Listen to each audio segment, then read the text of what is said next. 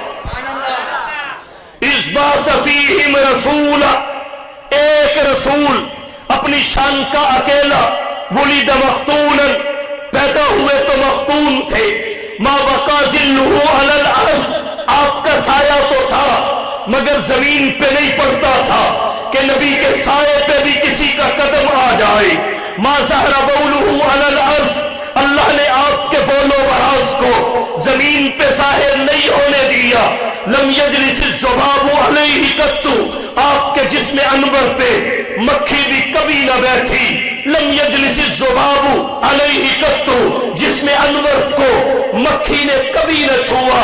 ولم یحتلم قط، آپ کی شان یہ ہے سوتے ہوئے کبھی بھی آپ کے کپڑے ناپاک نہیں ہوئے۔ لم یتصاعب قط، آپ کو جمائی کبھی نہ آئی۔ لم یحرب دابۃ رکبہا قط، جس سواری پہ آپ نے قدم رکھ دیے وہ سرکش کبھی نہ ہوئی، نافرمان کبھی نہ ہوئی۔ کیا کہیے منفرد شان کے، کان اذا جلس بین قوم کتفاہ اعلی منہ، جب آپ کسی مجلس میں بیٹھتے کوئی کتنا ہی دراز کر اور لمبا کیوں نہ ہوتا وہ مصطفیٰ سے چھوٹا آپ سب سے اونچے دکھائی دیتے، حالانکہ آپ کا قد زیادہ لمبا نہیں تھا۔ صحابہ کرام مصطفیٰ کا حلیہ بیان کرتے ہوئے کیوں فرماتے ہیں کان النبی صلی اللہ علیہ وسلم وسط الجسم، کان النبی صلی اللہ علیہ وسلم وسط الجسم، نبی کی جسامت درمیانی تھی۔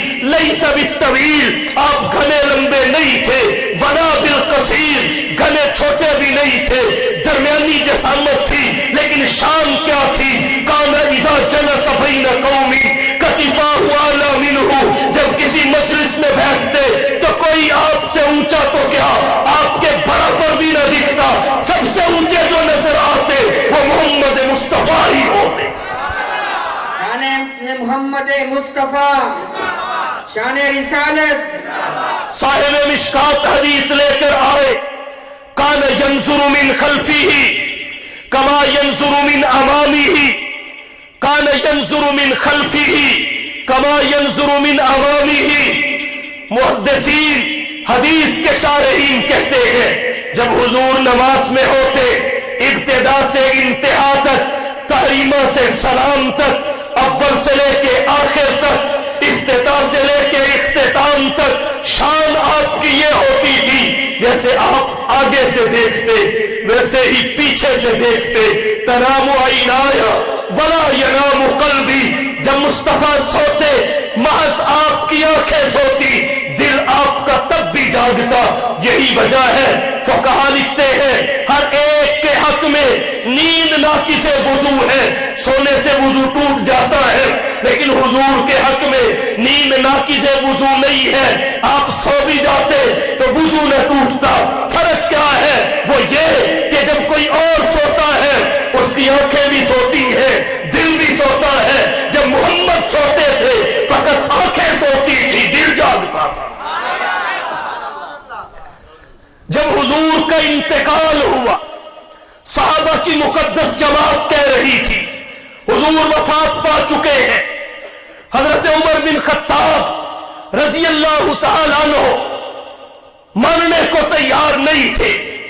حضرت عمر کوئی معمولی شخصیت نہیں تھی، معمولی ہستی نہیں تھے، اترنے سے پہلے وہی بول دیتے تھے جس نے عرش سے فرش پہ آنا ہوتا تھا۔ اور یہ کیوں بولتے تھے؟ مسلم کی روایت ہے، حضرت عائشہ کہتی ہیں حضور نے فرمایا قد کان یکون قبلکم فی الامم محدثون، قد کان قبلکم فی الامم محدثون فإن یک فی امتی منہم احد فإن عمر بن الخطاب منہم۔ حضور نے فرمایا پہلی امتوں میں محدث ہوا کرتے تھے، میری امت کا محدث عمر بن خطاب ہے۔ قال ابن وہب، امام مسلم کہتے ہیں ابن وہب نے فرمایا تفسیر محدثون ملہمون، محدث کی تفسیر ملہم ہے۔ ملہم کسے کہتے ہیں؟ جس پہ اللہ سچا الہام کرے، حقیقت اور اس کے درمیان جتنے پردے ہو اللہ سارے ہٹا دے، وہ دور بیٹھ کے بھی حقیقت دیکھ لے، اسے محدث کہتے ہیں۔ یہ شان حضرت عمر کی تھی۔ دیکھا مسجد نبوی کے منبر پہ کھڑے ہو کے کہ صحابہ کرام جو عراق کی سرزمین پہ، ان کے ساتھ تابعین جو عراق کی سرزمین پہ جنگ لڑ رہے ہیں، وہ دشمن کے گھیرے میں آنے والے ہیں، تو منبر پہ کھڑے ہو کے کہا یا ساریت الجبل، یا ساریت الجبل، یا ساریت الجبل۔ کہاں کھڑے تھے، کہاں دیکھا، پردے ہٹ گئے۔ بالکل اسی طرح فرش پہ بیٹھے ہوتے تھے، عرش سے اترنا ہوتا تھا، پردے ہٹ جاتے تھے، اترنے سے پہلے بول پڑتے تھے سبحانک ھذا بہتان عظیم۔ محدث امت، میں یہ نہیں کہتا عمر کی رائے قرآن بنتی تھی، میں یہ کہتا ہوں جو قرآن اترنا ہوتا تھا عمر اترنے سے پہلے دیکھ لیتے تھے، عمر پہ کھل جاتا تھا۔ عمر کی رائے قرآن بنتی تھی، یہ کیوں نہیں کہتا؟ اس لیے کہ قرآن ازلی اور ابدی ہے۔ جب کائنات نہیں بنی تھی قرآن تب بھی تھا، یہ اللہ کی صفت ہے۔ اور علم کلام کے ماہرین لکھتے ہیں، علم العقائد کے ماہرین لکھتے ہیں جس کی ذات قدیم ہو اس کی صفات بھی قدیم ہوتی ہے، جیسی ذات ویسی صفات۔ اور کلام متکلم کی صفت ہوتی ہے، جب اللہ جو متکلم ہے وہ قدیم ہے تو قرآن جو اس کی صفت اور کلام ہے یہ بھی قدیم ہے۔ اس کی اصلی اور ابدی ہونے والی صفت علم الکلام کے ماہرین نے لکھی ہے۔ تو دنیا بعد میں بنی، حضور بعد میں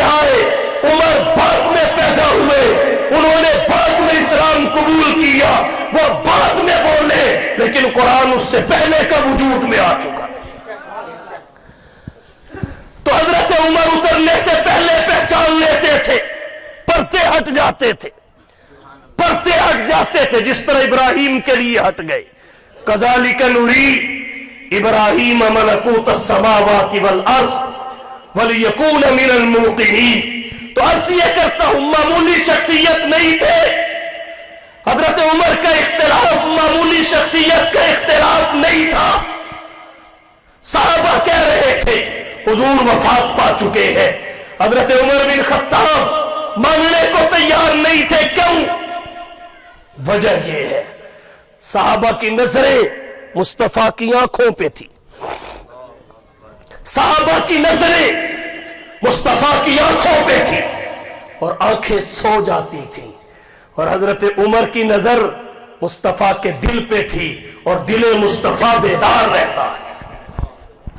اور یہاں ایک نقطہ اور عرض کرتا ہوں، اترنے سے پہلے حضرت عمر ہی کیوں بول پڑتے تھے؟ اس لیے کہ یہ نظر دل پہ رکھتے تھے اور قرآن دل پہ اترتا تھا۔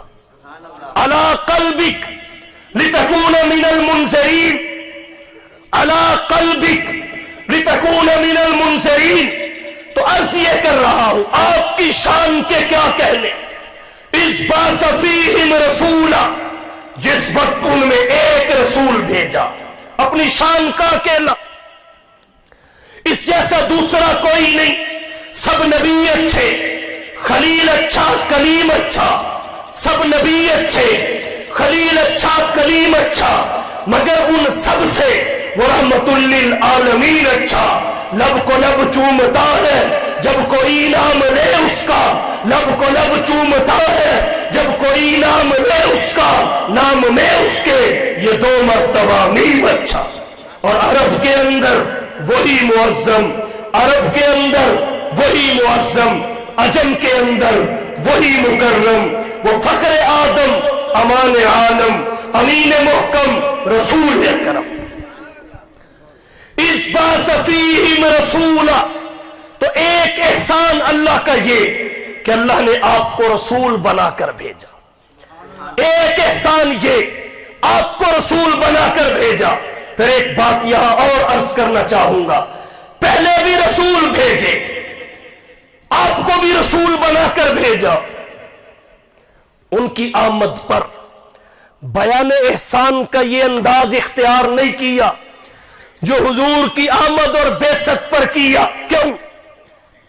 وجہ یہ ہے باقی انبیاء کے آنے سے قصر نبوت کی فقط تعمیر ہوئی، باقی انبیاء کے آنے سے قصر نبوت کی تعمیر ہوئی، اور مصطفیٰ کے تشریف لانے سے تکمیل ہو گئی۔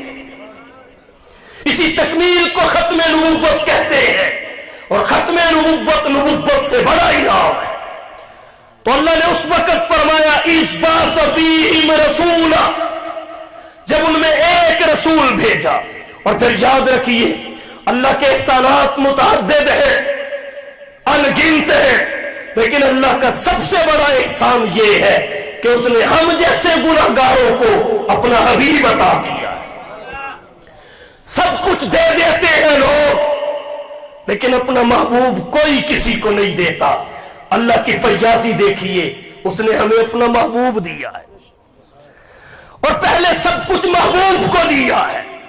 جو محبوب کے شایان شان تھا سارا محبوب کو عطا کیا۔ فرمایا انا اعطیناک الکوثر، اے حبیب ہم نے آپ کو کوثر عطا کیا۔ صاحب بحر محیط نے تفسیر بحر محیط میں کوثر کے 26 معانی لکھے، 26 معانی۔ ایک معنی ذکر کرتا ہوں، امام بخاری رحمت اللہ علیہ نے بخاری شریف میں حضرت عبداللہ بن عباس رضی اللہ تعالی عنہ سے ایک معنی ذکر کیا جو ایسا جامع ہے، سب معانی کو اپنے دامن میں سمیٹ لیتا ہے۔ فرمایا الکوثر الخیر الکثیر آتاہ اللہ ایہ، کوثر اس خیر کثیر کو کہتے ہیں جو اللہ نے حضور کو عطا فرمایا ہے۔ خیر کثیر کسے کہتے ہیں؟ امام الہند، امام انقلاب حضرت مولانا